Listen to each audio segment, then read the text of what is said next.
The greatest king, Charlemagne. Clovis, the first ruler of the Frankish Empire, was a great king. Charles Martel is also known as Charles the Hammer, was an even greater king. But Charles' grandson, also named Charles, was the greatest Frankish king of all. In the Middle Ages, many people thought he was the greatest king in the world. He became known as Charles the Great, in Latin Charles Magnus, Charles Martel. Charles Martel became king in the year of 771. He was worried about his kingdom. He was afraid that the Franks were beginning to return to their old barbarian ways.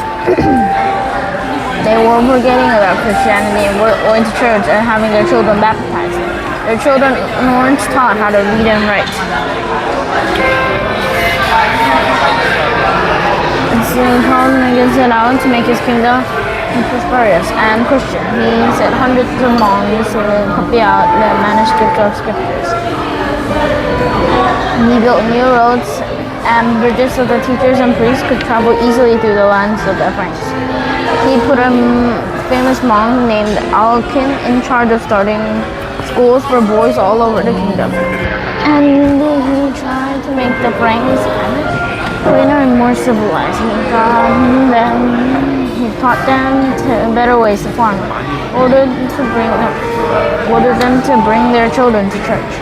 And he even scolded them for treating grape into wine with their feet.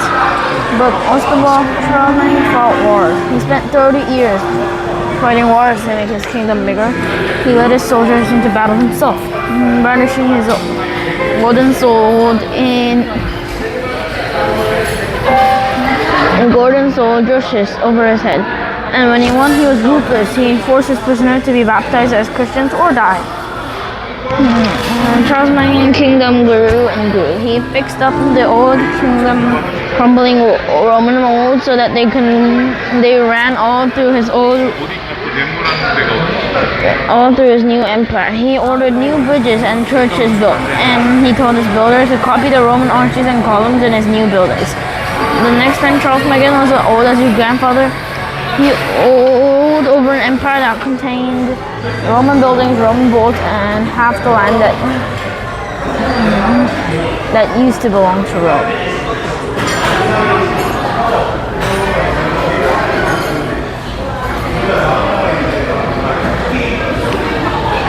In December of year 800, he was almost 60. And Charles Martel traveled to Rome to visit the Pope. On Christmas morning, he put on his clothes that a wealthy Roman man lived there, went to the church of St. Peter for the Christmas service. He knelt down in front of the altar to pray. Suddenly the Pope took out a golden crown, covered it with glittering jewels, and placed it on Charles Martel's head. "You are the great and peace-bringer Emperor of the Romans," he declared, and the whole congregation shouted, "Hail to Charles, crowned by God, the great and peace-bringing Emperor of the Romans." Of course, the Roman Empire had fallen apart long ago, but people still remembered that Roman emperors had made ancient world safe for a while. They remembered that Rome had a rich, comfortable empire. They remembered Pax Romana, the peace of the Romans. Roman rulers camped all through their territory. They hoped that Charles Martel would bring the same peace and wealth to the medieval world. Charles Martel was a great ruler.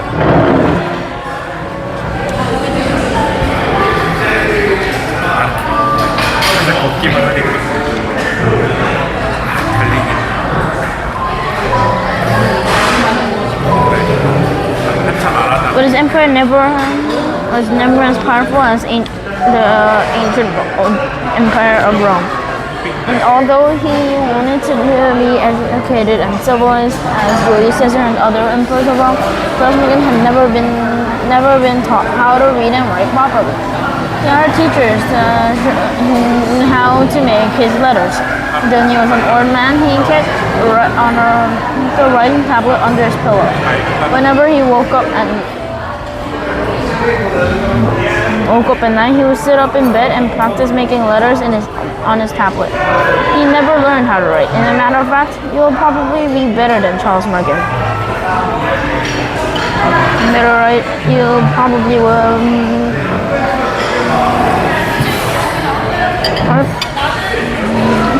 better than Charles Magin.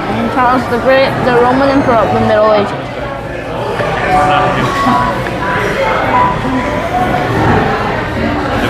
All these people, the Roman Empire, as they said, Charles Magin kingdom is like the Roman Empire rebuilt.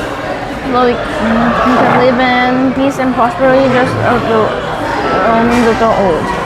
Do you remember what happened to the old Roman Empire? Barbarians attacked it, and as soon as ranked and its own barbarians fight off. Fierce warriors arrived by ship from the north. They attacked the cities along the coast, and even sailed down to the shrine in the sea and rivers in the middle of Frankish land. These invading warriors are called Northmen or Norsemen. Look on your map up above the kingdom of Franks. You'll see the North Sea, a cold gray sea often covered with clouds and mist. A peninsula reaches down into the North Sea. Remember, a peninsula is a piece of land surrounded by water on three sides. This peninsula is called Scandinavia. The Norsemen came from these kingdoms of Norway, Denmark, and Sweden in Scandinavia. Most Norsemen didn't fight for a living. They were farmers who could no longer find good land to farm in Scandinavia. So they built ships and set out to find new homes. The language of the Norsemen. A man who went adventuring by the sea was called Viking. So sometimes these Norsemen were called Vikings. These Viking ships were long and narrow, with fearsome dragon heads on the run to fighting the enemies.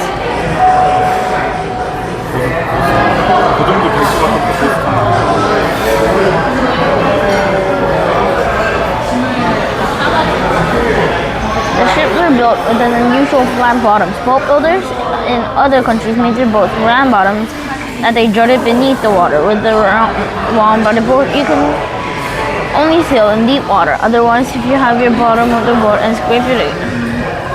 the bottom of your boat would scrape against the sea. The flat bottom, the Viking boats floated right on the river's water surface. They could sail right into shallow water, right up onto a sand and to a beach. Your farm is right up the road, and you have cows, milk, and grain to behold. But you first need to haul water up from the river. The Rhine is shallow here, so you wade out to keep knees bent down to scoop your water into your buckets. A little way, splash you gently around.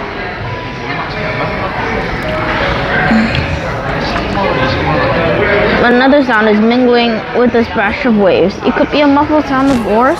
You strain your eyes to see in the mist. Long, dark shapes are moving distantly in the fog. Suddenly, a Viking longship. The ship is propelled forward right onto the sand onto the beach. He sprang aside as Viking warriors pour over its edges, waving battle axes and double-edged swords. Three more longships loom into view through the mist. You've been invaded by Vikings. When Charles Magin was the king, the Vikings only invaded the kingdom as Franks occasionally. Charles Magin wasn't afraid of the Vikings. He called them worthless scamps. This army was so well organized, the Vikings couldn't conquer it. After Charles Magin died, his empire was divided between his three grandsons. Now the Franks were no longer had a strong united army. The Vikings were ready to invade. They sailed into France again and again and stole their flat-bottomed boats. They burned cities and stole treasure.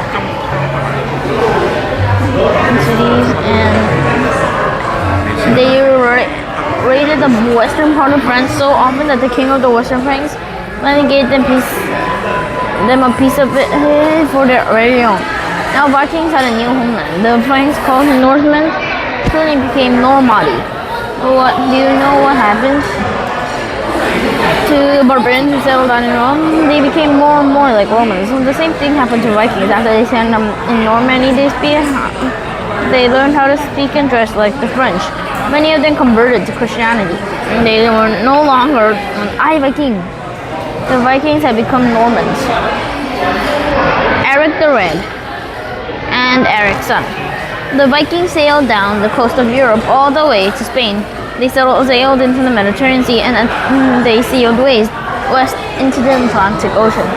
One Viking family sailed west all the way over to Iceland, a small island in the North Atlantic, and settled there. They had to leave Scandinavia because the father of the family, Thorvald, had killed a man in a fight. Soon it became clear that Thorvald's son Eric had inherited his father's temper. Eric grew to be a fierce, broad-shouldered man with red, bright hair. His friends called him Eric the Red. One day, Eric the Red got in a quarrel with his neighbors.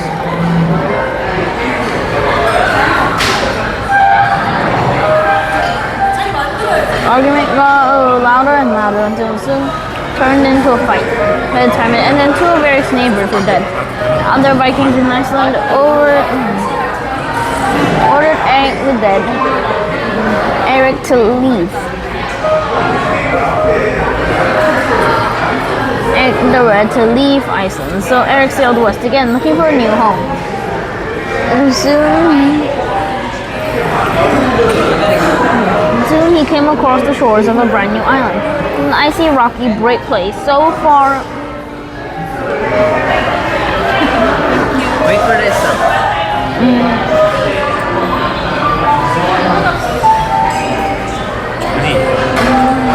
So far away so far north that during the summer the sun never set, and during the winter the night lasts for all 3 whole months. Who would want to live in such a place? Eric the Red didn't know, so he named his new land Greenland, hoping that his cheerful name would encourage the other Vikings from Iceland to come with him. And the name worked. He convinced 25 boats full of settlers to come with him to Greenland. But on the long, dangerous sea voyage, 11 of the boats were destroyed. And when the cold, wet, unhappy Vikings climbed down onto the shores of Greenland, they didn't find any green. They found a huge island covered with thick, rough ice. Only a small narrow strip across the shore coast had any grass or trees in it. For years, unhappy colonists lived in Greenland, but they raised their skinny cows and hunted whales and seals. But they couldn't plant fields of grain or glass because the ice that covered a part of the island. So they learned how to collect seal skin, polar bear furs, and horns from reindeer, and ivory wall tusk, and trade these to visitors in exchange for grain. But even with this extra grain, the colony did not have enough to eat. They had so little food that the children did not grow to be very tall. Archaeologists who had dug up the graves, the Viking settlers on Greenland had been found. The skeletons of grown women are only 4 feet tall, and the most men are shorter than 5 feet. In this unhappy place, the Eric the Red had a son. The son also had red hair. He became known as Leif Erikson. Leif Erikson had dreamed determined to find a better place to live. When he was a teenager, Leif used to sit around the campfires at night and listen to tales told by older men. One of these explorers named Baharni told a story about his adventures in the North Atlantic. I was sailing home from a fishing voyage, Baharni explained, when I saw a shore off the distance. It had hills covered with trees. I don't know what the land that shore belonged to, and I didn't have time to go explore it. I never had a chance to find it again. As Leif listened, he thought to himself, when I grow old enough, I'll go and find that mysterious new land. So when Leif became a man, he brought Baharni's boat from him and decided to go and find his new country. He begged his father Eric to come with him, but Eric refused. I am now too old to go exploring, he protested. I don't want to sail in an open boat across the icy ocean. It will hurt my bones, but Leif insisted. You will bring good luck to us, he said. Finally, Eric agreed to go. One morning of the departure, Eric and Leif set off on horseback to the harbor, but on the Eric's way, Eric's horse stumbled and the old man fell off. Leif leaped down to help his father, but Eric had broken his foot. Go without me, Eric said. I'm no longer meant to discover new lands. So Leif set off with 35 followers. They sailed across the icy northern oceans in open boats. For days they could not eat any hot food and sleep under shelter. They were choked by weeds and rains. But they kept on sailing until they found Barhani's mysterious land, a land of hills, plenty of grass and trees, with clear streams running down into the ocean. These Venice men landed and began to explore. But soon they found one of their men was missing. He set out to find the mystery man and discovered him in the middle of a patch of wild grapes, eating as fast as he could. Now, Lee, said his men, we will gather those grapes and take them back to our friends at home. Though with their ships full of grapes, Leaf and the men set off for Greenland. Leaf called the new land he discovered Vinland, the land of grapes. Other Greenlanders followed Leaf's path down to this new land of green rice and grass. They arrived, they were met by native tribes that were ready to defend Vinland from these Viking invaders. Greenlanders called these makings Arleikings, which means creatures. Their terrifying battle yells the natives used in the attacks. The Greenlanders built huts to try to defend themselves against the Skrulings, but eventually they were forced to give up their settlement in Vinland and return to Greenland. So where was this new island in Vinland? Leaf had discovered North America. Skarling yearlings were native North Americans defending their tribal land. Today archaeologists have found remains of Viking houses, jewelry and wood carving in Newfoundland, Canadian coast. Some historians think that the Vikings also explored what is now the United States. Archaeologists have found rock in Maine that has carvings in its surface which look like Viking letters or runes. And some people claim that the carving has been found in Minnesota. Historians continue to argue whether these runes were actually made by Vikings, but even if they don't go all the way to Minnesota, the Vikings were in North America 1,000 years ago. 100 years before Christopher Columbus journeyed across the ocean. The Norse gods. Vikings believed that there were many gods and goddesses. They lived in a land above the sky called Asgard. Asgard was only connected with Earth by a rainbow bridge.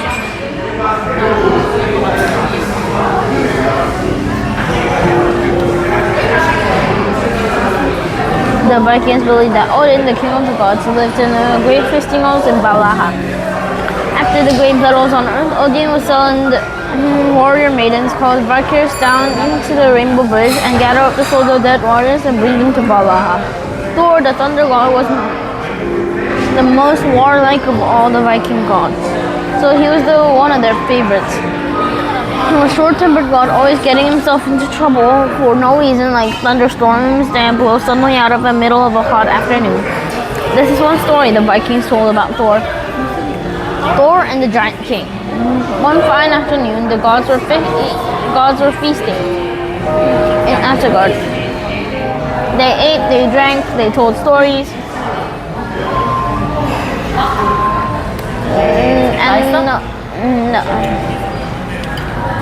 And no kettle left to brew more men. The gods began to sulk. No men, they complained. You might as well go home and go to bed. But Thor rose up from his seat. I will go home and go to bed.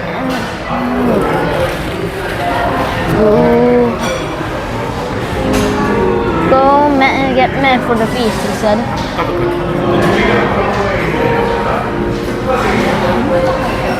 He said the giant Skymir had a kettle of mild wine full of the most delectable golden honey flavored mead I've ever tasted. I'm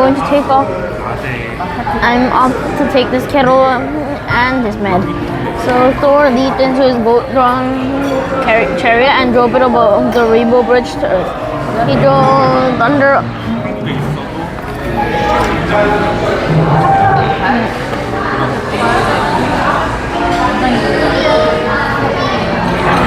He thundered along in his chariot until the sun had set and the dark covered the land. Off to the side of the road, he saw lights of a humble peasant house. He yawned. I'm tired of traveling, he said to himself. I think I'll stop for a night. So he drew his chariot to the low stone house, tied up his goats, and swaggered. As soon as his wife saw him, he dropped a clay bowl of bran on the floor. "One of the gods is in my house," she wailed, "and I have nothing to feed him but bran and water. Never mind, I'll eat my goats." So he walked down to his chariot, killed his goats, and skinned them and gave them to the Roman to roast. He put the goat skin downside the table. "Eat as much as you like," he said to the woman and her husband and her children, "but don't break the bones, and put them all back onto the skins when you're finished. Tomorrow I'll eat them." The poor family ate and ate until they were full. The Thor collected the bones and the skins, tied them up, and then laid them next to the fire and asleep. Soon his snores were shaking the house. The oldest son of the family, Talafi, was kept awake, and this morning by midnight he was hungry again. Remembered his delicious goat meat. He licked his lips. And then he crept down to the goat skin, slid the thigh bone from underneath Thor's arm, cracked it open, and sucked out the marrow. In the morning, Thor woke up, stretched, and bounded his feet. "Let's go!" Thor shouted. He drove the goats towards the door, but when he saw one of them was limping, in anger he shouted, "Who broke my goat's leg?" The woman and her husband and children fell down on the ground in terror. Then Talifi stood up, even though his knees shook with fright. "I did, Thor," he said bravely. "Then you will come with me as my servant," Thor ordered. "And together we will journey the lands of the giant and steal the metal cow that belongs to Skimmer."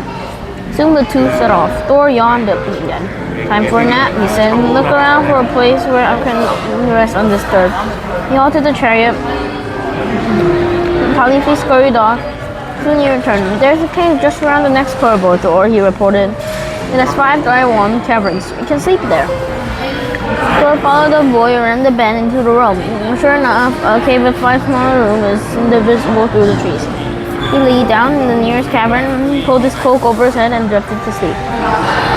But a terrible roaring and thunder woke him up. "What is that noise?" he demanded. "I am the only god who can bring thunder."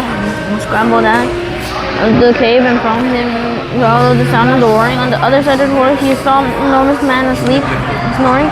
His fingers were longer than Talifi was tall, and even lying down.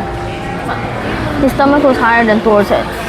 In rage, Thor swung his mighty hammer and struck the snorer between the eyes. Such an enormous blow would have driven a tree right into the ground like a matchstick. The giant snorted up and reached up to flick at his head. "That it flies," he muttered. His eyes opened, and he saw Thor with the hammer in his hand, ready to strike. The giant sat up and chuckled, and his laugh shook the ground. "Who's this little man with the tiny hammer? Can this be the mighty Thor come all to see me all the way from Asgard?" "Who are you?" Thor demanded. "I am the Skymir, the giant who lives in the castle right up there." The giant yawned, then glanced around him. "Oh," he said, "I see you found my glove."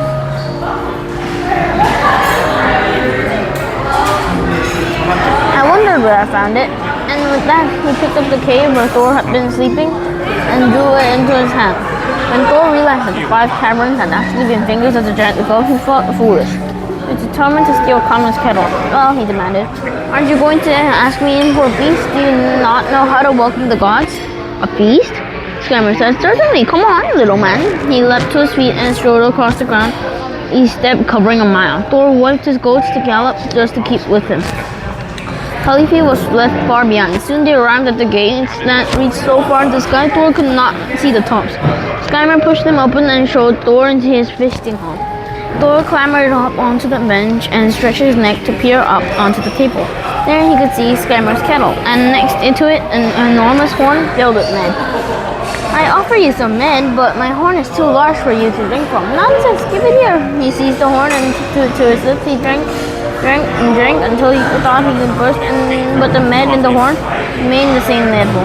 Finally, he dropped the horn, gasping for breath. "Dear me," Skymir said, "is the horn too full for you? What else can I offer you?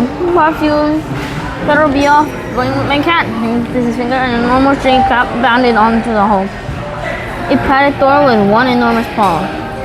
Thor braced himself, but the cat licked him with his rough tongue and knocked him flat on the floor. Encouraged, Thor leapt up, but his shoulders around the cat's belly and did his best to heave it from the ground.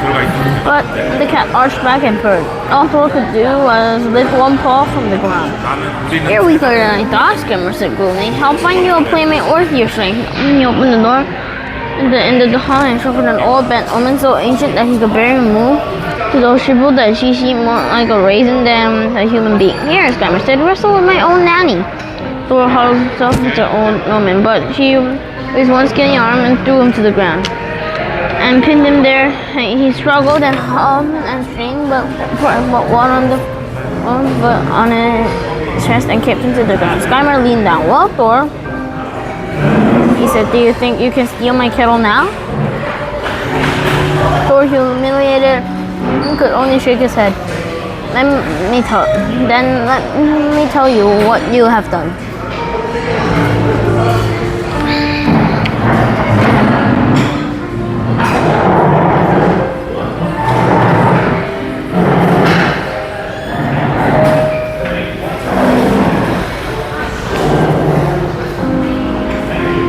When you drank from my horn, you were drinking from the sea, and you drank so much that you lowered the surface of the ocean. I thought you would drink to see dry, but when you lifted my cat, I thought we're lifting the Midgard serpent, the world serpent that lies around the edge of the earth with its tail on its mouth. You should not have been able to budge it, but you lifted it almost to the sky. But despite your might, you could not beat the old Oni. She's old age, and no one can conquer old age. It brings even the strongest men to earth, weak as children. They roared out with fury over the giant's trickery. He jumped to his feet and he swung his hammer over his head, ready to fight. But in the moment that old woman or the med, the cat and the castle itself shimmered into air, and Thor stood alone in the lonely forest, swinging his hammer and shouting at emptiness. The first kings of England. Vikings invade England. The Vikings settled in Iceland, Greenland, and North America. They invaded France, took over part of it, and named their new kingdom Normandy. They also invaded the island of Britain. Look at your map just above Normandy. You'll see Britain. The southern part of the world's largest island is called England. And the northern part is called Scotland. And the western part, you remember that we already learned about the British Isles? The first people who lived there were called Celts. The Romans tried to conquer the Celts, but they only managed to conquer over a small part of the island. After the Roman Empire fell apart, the barbarians tribe named Angles and Saxons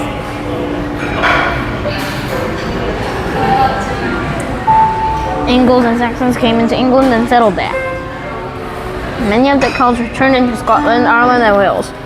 Many years later, amnesty to the Angles and Saxons. Vikings began to go Viking, looking for new land to farm. They sailed down to British Isles and landed in Scotland and Ireland. They raided farms and monasteries and stole food and treasure. Celts and Anglo-Saxons were terrified of the Vikings. The Vikings weren't Christians, and they didn't pay attention to British custom of leaving priests and monks alone. Instead, they burned monasteries and churches, stole beautiful illuminated manuscripts, and kidnapped women and children to serve as wives and slaves. Never before had such terror appeared in Britain as we have now suffered, wrote one Anglo-Saxon historian. A man named Alcuin,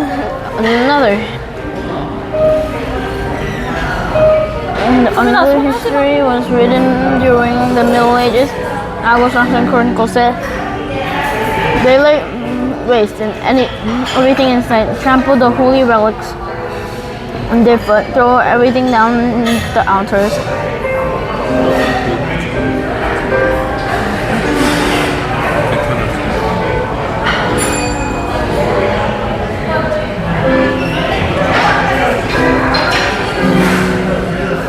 Some of the monks they killed outright, they carry away with them, and a great many they insult and beat, and fleeing out naked.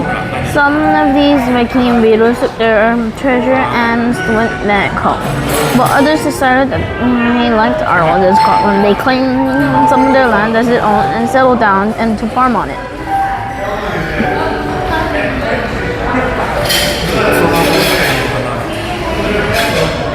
Come over to this new country, they said.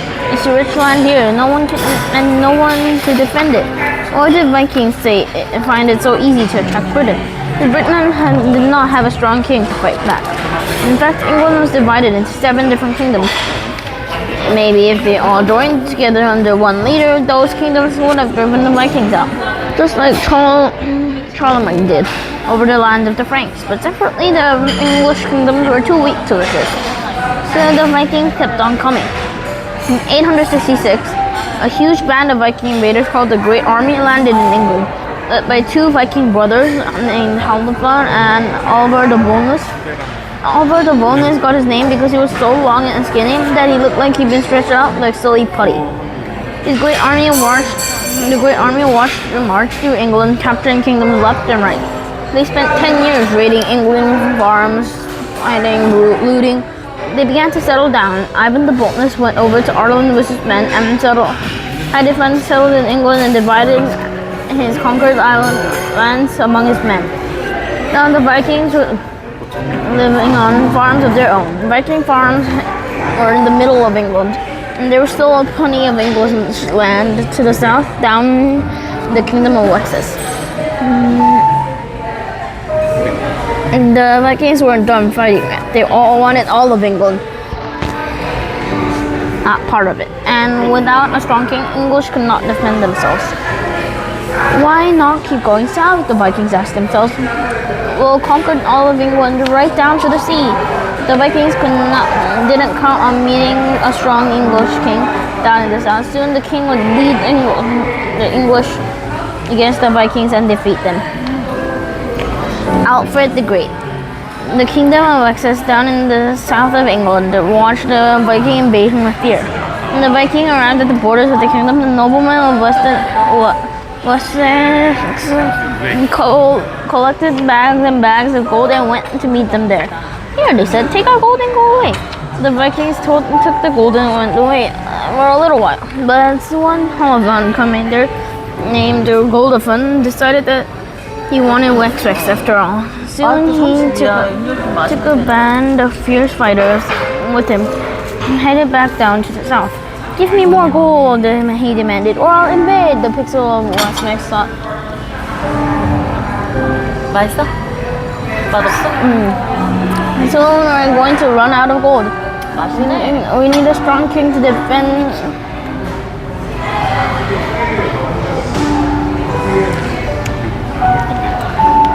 Defeat Guthorm and his warriors. In 871, they appointed a nobleman named Alfred to be their leader. Alfred knew that he needed time to collect armies, so he sent Guthorm a little more gold, just enough to convince him to leave Wessex alone for a few months. Alfred started to train farmers of Wessex to fight, but Guthorm decided a surprise attack. He marched out with his warriors at Christmas time, during the winter, when his armies usually stayed quiet in their camps waiting for warmer weather. Alfred wasn't expecting an invasion. After all, he and the noblemen had just paid attention to leave them in peace. Guthorm's army came charging down on him. Alfred wasn't ready. His soldiers were scattered all over Wessex. They were celebrating Christmas with only a few bodyguards. The English were terrified. Many of them left England and headed for France. They were sure that Alfred would be killed by Guthorm. Alfred himself was forced to flee into the countryside of Wessex. There he hid, pretending not to be the king. According to one legend, Alfred stopped at a peasant's hut and begged for shelter. The peasant and his wife didn't know who this weary, mud-spattered stranger were. They took pity on him and let him have the food and bed exchanged with the help with household chores. Alfred humbly did whatever he was told to. One day, a woman made some cakes out of oatmeal and water and put the stones to take. I'm going to collect firewood, she told Alfred. Wash the cakes for me and make sure they don't burn. And when she went out, Alfred in the front of the fire, but the king soon forgot about the cakes. He was worrying about Guthorm and the invading Vikings. The cakes began to smoke and blacken, but Alfred didn't notice. He was too busy wondering how he could defeat the Vikings. When the woman came back with the harmful firewood, she dropped her sticks and ran to the fire. What's wrong with you? She scolded Alfred. Don't you see the cakes are burning? You'll eat them fast enough. Can't you even help to cook them? Alfred was too ashamed to tell her she was scolding the king. But soon Alfred managed to think of a plan. He decided that he would stay hidden until spring so his soldiers or all farmers would plant their crops before they started fighting. After all, he took his farmers away from their fields before he could plant their grain. There would be no food in the summer and fall. Even if they won the fight against the Vikings, they might starve to death. So he hid all springs, a little hill surrounded by swamps and boulders. Then a message to all his men. Plant your crops and then come to my headquarters. You will collect an army and fight against Guthrum and his Vikings. Finally, Alfred collected an army big enough to face Guthrum.